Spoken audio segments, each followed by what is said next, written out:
Guys, tell me about your project. Myself, C. Blessy, EC department. We done our internship in Alpha Digitronix solution. This is our teammate. This is our project, rain detective system. We can see our output in serial monitor. More components will be explained by Muthuprabha.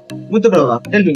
The components we used are Arduino board and the rain sensor. If the rain is fell on the rain sensor, it gives signal to the Arduino board. Then the result will display on the screen. The more purpose will be explained by Soumini Rariha.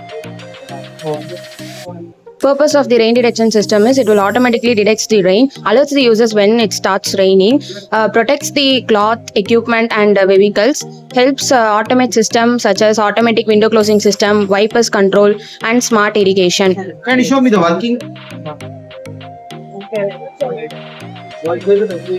When water felt in sensor, the rain is detected. This is our output. Yeah. Any future scopes of this project?